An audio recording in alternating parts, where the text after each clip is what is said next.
Imagine a weapon so unassuming, so seemingly fragile, that military strategists probably scoffed at it. Yet, this very rifle, often dismissed, became the unsung hero that brought 4 mighty Panzer tanks to a grinding halt. How could such a seemingly weak weapon achieve such an impossible feat against the armored behemoths of World War II? The answer lies in its surprising capabilities and an ingenious battle strategy. In the early months of Operation Barbarossa, as German panzers rolled across the Soviet Union like an unstoppable steel tide, Soviet artillery units found themselves desperately vulnerable. Their heavy guns were powerful but slow. By the time they could be unlimbered from their trucks and brought into firing position, a German tank could close the distance and destroy them. The mathematics of survival were brutally simple. A panzer could travel at 35 kilometers per hour. An artillery column, laden with trucks and guns, moved at perhaps 15. The Germans knew this. They hunted Soviet artillery like wolves hunting sheep. It was the summer of 1941, somewhere in the vastness of the Russian steppe. A Soviet artillery column was moving to a new firing position. Their mission urgent, their situation precarious. The long line of trucks stretched across the dusty road, each one towing a field gun behind it. The crews were exhausted, filthy, and on edge. They had been retreating for weeks, fighting, delaying actions, watching their comrades die. They knew the panzers were close. They could feel it. Then, without warning, the horizon erupted with movement. 6 panzers appeared, their gray hulls cutting through the tall grass like sharks through water. They were hunting. The Soviet column was caught completely exposed, strung out along the road with no time to deploy. The trucks couldn't outrun the tanks. The guns couldn't be brought into action. This was meant to be a massacre. But among those trucks, riding on an ammunition caisson, was a single Soviet private, whose name history has tragically forgotten. In his hands, he carried a weapon that most military experts had already written off as obsolete. It was the PTRD-41, a single-shot anti-tank rifle that looked more like an industrial accident than a weapon of war. It was nearly 7 feet long, weighed 35 pounds, and fired a cartridge that was 6 inches from end to end. The recoil was so brutal that it could dislocate a shoulder. The sights were simple iron, no optics. By all conventional wisdom, this weapon had no business fighting a panzer. The private knew the odds. He had been issued this rifle only weeks earlier. Soviet weapons designers Vasily Degtyaryov and Sergei Simonov had created these anti-tank rifles in desperate haste after the German invasion had cost the Red Army enormous quantities of proper anti-tank artillery. The PTRD was rushed into production, a stopgap measure, a band-aid on a hemorrhaging wound. It fired a 14.5mm armor-piercing round that could, in theory, penetrate 40 millimeters of armor at 100 meters. The problem was that most German tanks had more armor than that, especially on their fronts. The weapon was considered fragile, temperamental, and largely useless against anything heavier than a light tank. But the private had something the strategists didn't. He had desperation, courage, and a split-second understanding of what was about to happen. As the 6 panzers accelerated toward the helpless column, he leaped from the caisson, the heavy rifle clutched in his arms. He sprinted toward a small mound of earth beside the road, the only cover available. Behind him, his comrades scrambled in panic, trying to unhitch the guns, knowing they would never make it in time.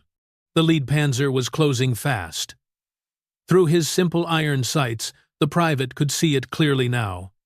Likely a Panzer III or Panzer IV, the workhorses of the German army. Their frontal armor was too thick for his weapon. 50 to 80 millimeters of hardened steel. A direct hit there would do nothing but alert the crew.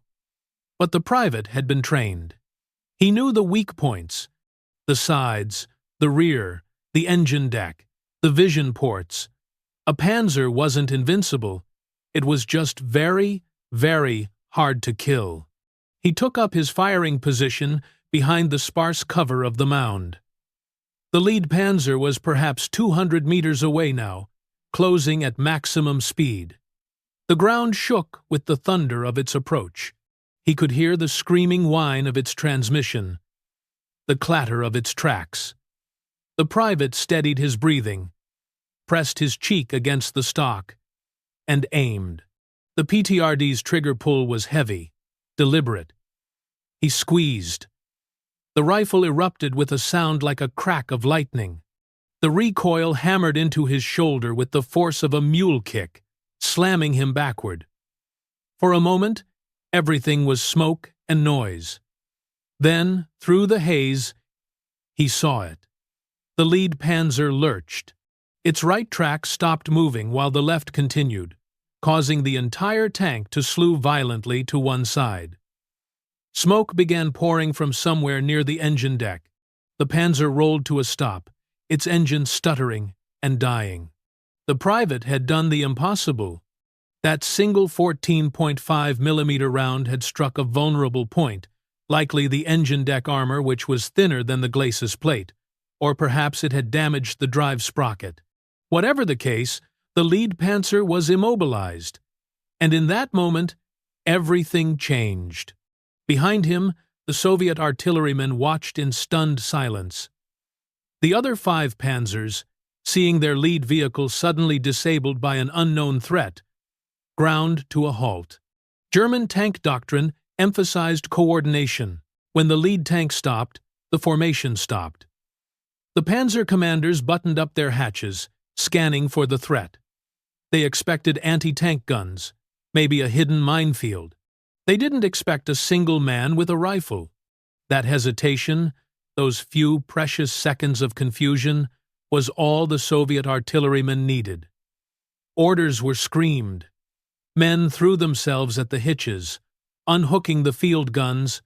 Crews scrambled to swing the barrels around.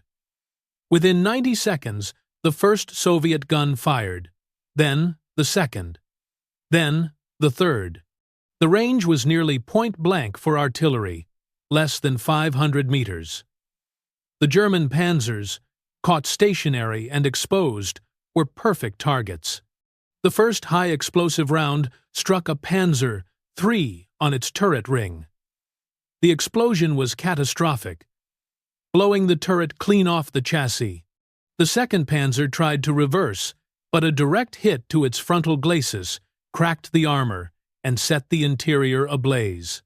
The 3rd and 4th Panzers attempted to maneuver, but the Soviet guns tracked them with methodical precision. Shell after shell slammed into the German armor. Within minutes, 4 of the 6 Panzers were burning wrecks. The remaining 2, seeing the ambush turned against them, reversed at maximum speed and fled back toward German lines. The Soviet artillery unit had survived. More than survived, they had won. And it was all because one private, with a supposedly obsolete rifle, had bought them the time they needed. 4 Panzers destroyed. Not by the rifle itself, but by what the rifle had enabled, by the courage of one man and the hesitation it created. When the smoke cleared, the private picked himself up from behind the mound. His shoulder was already bruising purple. His ears were ringing. But he was alive. His comrades rushed to him, clapping him on the back, shouting his name. The commissar of the unit immediately filed a report. The story was published in Red Star, the official newspaper of the Red Army. It was meant to inspire, to show that even the humblest soldier with the simplest weapon could strike back against the German invaders. The Americans, eager to learn every lesson from their Soviet allies, reprinted the story in the U.S. Army's intelligence bulletin in January 1943. But what made the PTRD such an effective weapon when so many had dismissed it? The answer lies in understanding what it actually was and what it was designed to do. Anti-tank rifles were never meant to destroy tanks outright, despite their name. They were designed to exploit vulnerabilities. A Panzer in 1941 wasn't the heavily armored behemoth of popular imagination. Early war German tanks like the Panzer I and Panzer II had armor as thin as 13 millimeters in places. Even the Panzer III started with only 15 millimeters, later upgraded to 30. The sides and rear were consistently thinner than the front. Engine decks were vulnerable. Vision ports could be penetrated. Tracks could be damaged. The PTRD fired a massive 1,011-grain projectile at a muzzle velocity of 3,300 feet per second. The round itself contained a 597-grain, hardened steel or tungsten penetrator with an incendiary charge. When it struck armor, even if it didn't fully penetrate, it could cause spalling, fragments of the interior armor peeling off and ricocheting around the crew compartment like shrapnel. It could damage optics, tracks, drive wheels, engine components. It could start fires. Against light armored vehicles, armored cars, and half-tracks, it was devastatingly effective. The Soviets produced the PTRD by the hundreds of thousands. It was simple, rugged, and could be manufactured quickly. By late 1941, 8 of these rifles were issued to the 1075th Rifle Regiment near the town of Petalino for their first combat test. Soviet infantry used them against German Panzers at ranges of 150 to 200 meters. They disabled 2 Panzers during that first engagement. The weapon worked. Not perfectly, not always, but it worked. The Germans themselves recognized the threat. They captured so many PTRD rifles during their advance that they designated them the 14.5mm PZB 784R and issued them to their own troops. By 1942, German tanks began appearing with Schürzen, armor skirts, hanging loose around their flanks and rear. These weren't solid plates but spaced armor designed specifically to defeat the PTRD's projectiles by causing them to detonate or deflect before striking the main hull. As the war progressed and heavier German tanks like the Panther and Tiger appeared with armor exceeding 100 millimeters, the PTRD's effectiveness against frontal armor vanished. But the weapon didn't disappear. Soviet troops continued using it throughout the war, not primarily against tanks, but against lighter targets: trucks, half-tracks, observation posts, fortifications. The massive round could penetrate building walls and bunker apertures. Its flat trajectory and surprising accuracy made it useful for long-range infantry support. Partisans operating behind German lines loved it. A single PTRD team could ambush supply convoys, disable vehicles, and disappear before reaction forces arrived. The private who stopped those 4 Panzers understood something fundamental about warfare that transcends technology. It's not always about having the perfect weapon. It's about using what you have with maximum effectiveness at the critical moment. His PTRD didn't destroy 4 Panzers. It stopped one, but in stopping that one, he created an opportunity. He disrupted the enemy's momentum. He bought time. And in war, time can be worth more than armor. Modern military historians often overlook weapons like the PTRD. They're not as glamorous as the 34 tank or the Katyusha rocket launcher. They didn't win battles single-handedly, but they were everywhere. In the hands of determined soldiers, they made a difference. By war's end, the Red Army had produced over 300,000 PTRD and PTRS anti-tank rifles. They were issued to virtually every rifle company.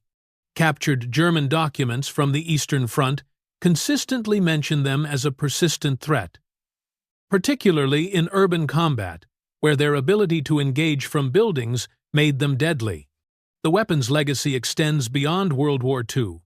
The 14.5mm cartridge developed for the PTRD is still in use today in heavy machine guns and light anti-aircraft weapons across the former Soviet sphere. The rifle itself saw combat again in the Korean War, where communist forces used captured and supplied examples against American and UN armored vehicles and fortifications. Even in recent conflicts, elderly PTRD rifles have occasionally surfaced, testament to their rugged simplicity. But this story isn't really about the rifle. It's about the man who used it. We don't know his name. Soviet records from that chaotic period of the war were often incomplete, lost, or classified. He might have survived the war and returned to a farm in Ukraine or a factory in the Urals. He might have died a week later in another desperate defensive action. His story was published, reprinted, and then largely forgotten as the war ground on and bigger battles captured the world's attention. What we know for certain is that on one dusty road, as 6 German Panzers bore down on a helpless Soviet artillery column, one man with a supposedly fragile weapon changed the outcome. He demonstrated that courage, skill, and split-second decision-making can overcome overwhelming odds. The military theorists who dismissed the anti-tank rifle as obsolete weren't entirely wrong, but they weren't entirely right either. In the hands of the right person, at the right moment, even the humblest weapon can achieve the impossible. The 4 burning panzers left behind that day were testament to a truth that every soldier understands, but strategists sometimes forget. Wars are fought with tanks and artillery and aircraft, but they're won by individuals making life-or-death decisions in fractions of a second. The PTRD anti-tank rifle was never going to replace proper anti-tank guns or destroy the Wehrmacht single-handedly. But it gave Soviet infantrymen a fighting chance when they had nothing else. And sometimes, a fighting chance is all you need. If this forgotten story moved you, if you believe these acts of courage deserve to be remembered, please take a moment to like this video. Every engagement tells the algorithm that history matters, that these stories should reach more people. We're dedicated to rescuing these forgotten moments from the dusty archives and bringing them back to life. Subscribe to join us on this journey through the extraordinary stories of ordinary people in extraordinary circumstances. Where are you watching from today? Our community spans the globe, from the steppes of Russia to the plains of America, from European cities to Asian villages. You're not just a viewer, you're a guardian of memory. Drop a comment with your location and tell us if your family has stories from the war. These connections, these shared memories, are what keep history alive. Thank you for watching, and thank you for ensuring that the unknown Soviet private who stopped 4 panzers with a fragile rifle isn't forgotten. His courage, and the courage of millions like him, deserves to echo through the ages.